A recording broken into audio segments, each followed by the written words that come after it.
नमस्कार, मी सुनीता. सुनीताज किचन मराठीमध्ये तुमचं खूप खूप स्वागत. सुनीताज किचन मराठीच्या सर्व प्रेक्षकांना दिवाळीच्या खूप साऱ्या शुभेच्छा. ही दिवाळी तुम्हाला सुखसमृद्धी आणि भरभराटीची जावो. दिवाळीच्या या दिवशी आज आपण करणार आहोत अनारसे. अनारसे करण्यासाठी मी काय काय प्रोसेस केली आहे ती आधी बघूया. तांदूळ जे आहे या ठिकाणी आपण पाणी घालून स्वच्छ धुवून घेऊया.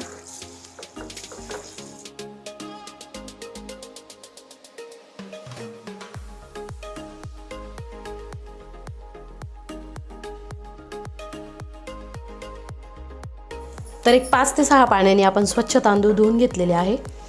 यामध्ये अशा प्रकारे पाणी घालून आणि हे आपण असंच रात्रभर ठेवणार आहे. दुसऱ्या दिवशी सकाळी मी यामध्ये पुन्हा पाणी हे काढून आणि दुसरं पाणी घालणार आहे. तर अशी प्रोसेस ही 3 दिवस करणार आहे आणि त्यानंतर ते सुकवून आणि दळून घेणार आहे. तर हे मी आता असंच झाकण ठेवून ते तसंच ठेवणार आहे रात्रभर. अनारशांचे जे तांदूळ आहे ते आपण काल भिजत घातले होते.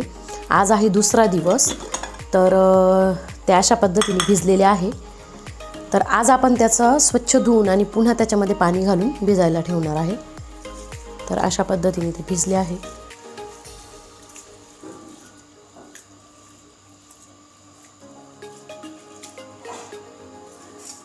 त्यातलं पाणी जे आहे ते काढून घेणार आहोत आपण.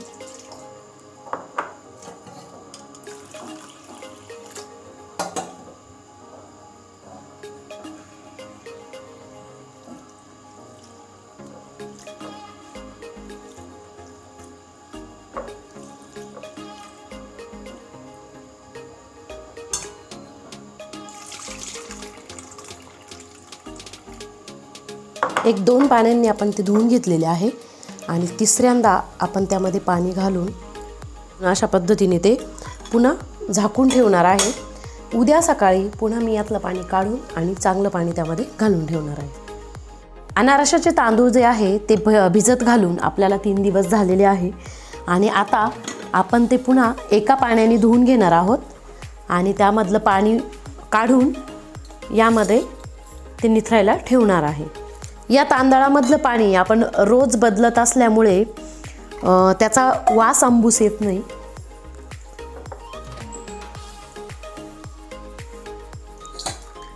अशा पद्धतीने ते उपसून घ्यायचे.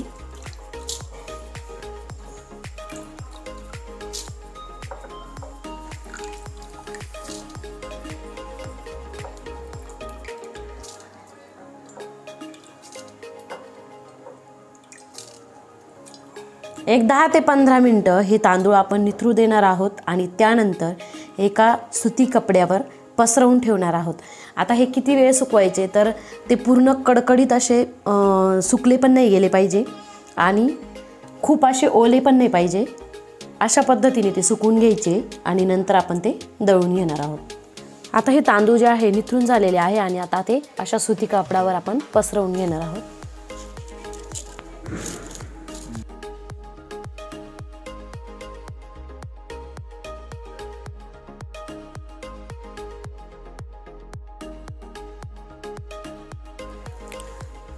साधारण 1-2 तासामध्ये ते छान असे सुकून जातील आणि त्यानंतर आपण ते मिक्सरमधनं दळून घेणार आहोत. अनारशांचे तांदूळ जे आपण छान सुकायला ठेवलेले होते ते अगदी योग्य सुकलेले आहे. तर ते फार एकदम असे ड्राय नाही होऊ दिले आपण. ज्या पद्धतीने आपण हातामध्ये जर तांदूळ घेतला तर त्याचा सहज तुकडा होतोय. म्हणजे एकदम सुकलेले पण नाही आहे आणि खूप असे ओलसर पण नाही आहे. छान असे गार लागता येत ते हाताला. आणि ह्या स्टेजला आपण ते मिक्सरमधून काढून घेणार आहोत. त्याची बारीक पावडर तयार करून घेणार आहोत. त्यासाठी मिक्सरचं जे चटणीचं भांडं असतं त्याचा उपयोग करून मिक्सरमधून हे फिरवून घेणार आहे. मिक्सरमधून फिरवल्यानंतर ते अशा पद्धतीने बारीक केलेलं आहे आणि हे आपण जी पीठ गाळायची गाळणी आहे त्यामधून गाळून घेणार आहोत.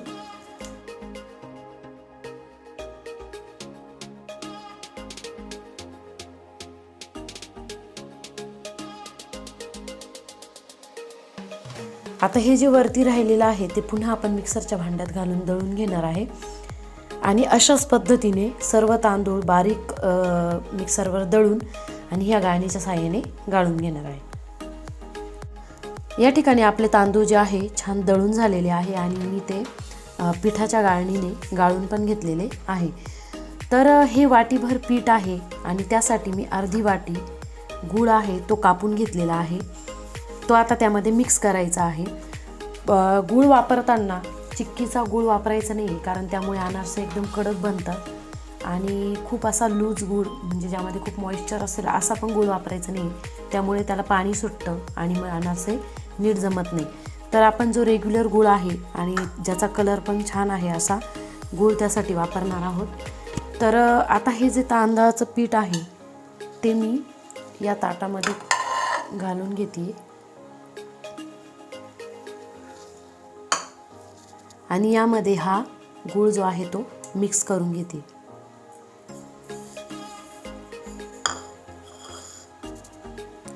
आता हे तुम्हाला एकदम ड्राय वाटत असेल की एकदम ड्राय आहे, पण त्याला नंतर छान मॉइश्चर येतं, त्याला छान नंतर पाणी सुटतं। तर त्यामुळे हे असंच मिक्स करून आणि त्याचे गोळे करून आणि पॅक ठेवून द्यायचं आहे।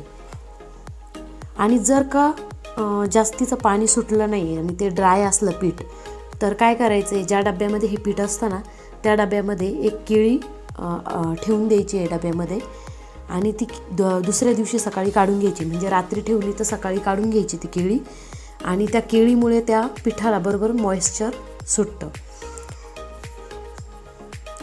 तर आता मी हे असं मिक्स केलेलं जे पीठ आहे त्याचे असे छान गोळे करून आता ते ठेवून देणार आहे। अनारशांसाठी जी काही प्रोसेस केली त्यानंतर आपलं हे पीठ जे आहे अनारशाचं ते अशा पद्धतीने रेडी झालेलं आहे। जेव्हा आपण पिठामध्ये गूळ मिक्स करून ठेवलेला होता तेव्हा ते पूर्ण ड्राय होतं आणि वातावरणामध्ये जे मॉइश्चर आहे त्यामुळे ते पूर्ण अगदी त्या म्हणजे पिठाला पूर्ण मॉइश्चर आलेलं आहे। तर अशा पद्धतीने आपलं पीठ जे आहे ते एकदम रेडी झालेलं आहे, अगदी योग्य पद्धतीने रेडी झालेलं आहे बघा अशा पद्धतीने। तर आपण हे जे पीठ आहे ना आता छानपैकी मळून घेणार आहोत आणि तेल तापत ठेवून हे अनारसे जे आहे ते तळायला घेणार आहोत। अनारसे करण्यासाठी एक छोटासा गोळा पिठाचा काढून घ्यायचा आहे आणि तो हातावर छान असा मळून घ्यायचा आहे, आधी त्याचा एकजीव करून घ्यायचा आहे छान।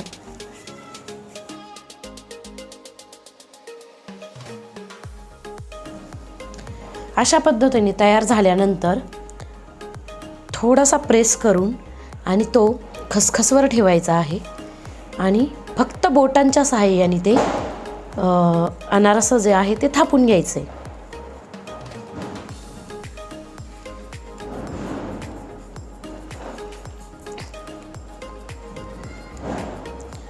अशा पद्धतीने थापून झाल्यानंतर अनारशाची जी खसखसची बाजू आहे ती तेलामध्ये सोडताना वरती ठेवायची आहे आणि सोडायचं आहे। आता आधी अनारसा थोडंसं खाली बसलेलं असतं, आपण त्यावर थोडंसं वरती आलं की त्यावर अशा पद्धतीने तेल सोडायचं आहे आणि अनारसा तळत असताना एकाच बाजूने तळायचं आहे, दुसऱ्या बाजूने ते तळायचं नाही आहे। खसखसची बाजू खालच्या बाजूला कधीही करायची नाही, फक्त अशा पद्धतीने तेल सोडून आणि ते अनारस जे आहे ते तळून घ्यायचं आहे। आणि अनारस तळताना तेल जे आहे ते खूप गरम नाही करायचं आहे, अगदी मीडियमपेक्षा पण थोडंसं कमी गरम ठेवायचं आहे, जेणेकरून मग ते एकदम जळत नाही आणि व्यवस्थित आपलं अनारस जे आहे ते तळलं जातं। आता बघा या ठिकाणी अनारस तळून तयार झालेला आहे आणि त्याला जाळी पण छान आलेली आहे।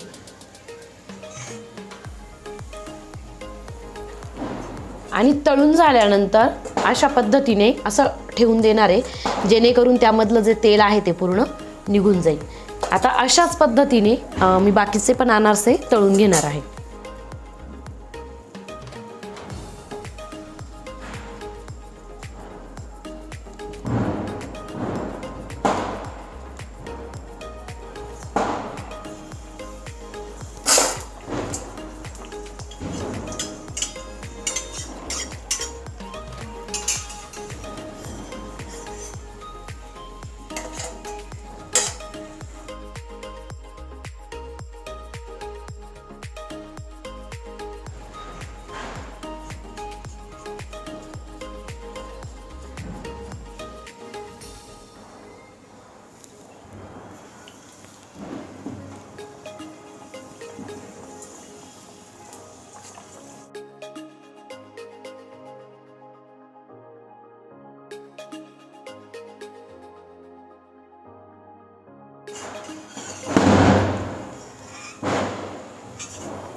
अशा पद्धतीने सर्व अनारसे आपले तळून झालेले आहे।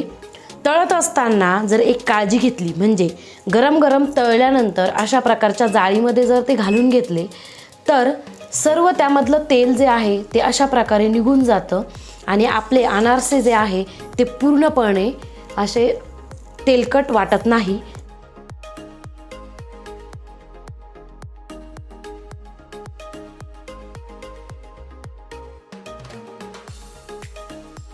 मस्त आपले अनारसे जे आहे ते कुरकुरीत आणि छानपैकी तळले गेलेले आहे।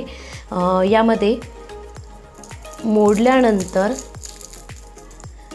पूर्ण आतला भाग जो आहे तो छान असा तळला गेलेला आहे, कुठेही पीठ आपल्याला दिसत नाही आहे, मस्त ते तळून झालेले आहे। अशा प्रकारचे अनारसे या पद्धतीने जर केले तर ते नक्कीच बरोबर होणार, यात शंका नाही।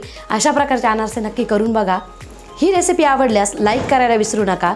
चॅनलवर पहिल्यांदा आले असाल तर सबस्क्राईब करायला विसरू नका आणि बेल आयकॉनचं बटनसुद्धा प्रेस करा, ज्यामुळे माझे येणारे नवनवीन व्हिडिओज त्याचे नोटिफिकेशन तुम्हाला वेळीच मिळून जाईल। चला तर भेटू आपण आपल्या नेक्स्ट व्हिडिओमध्ये।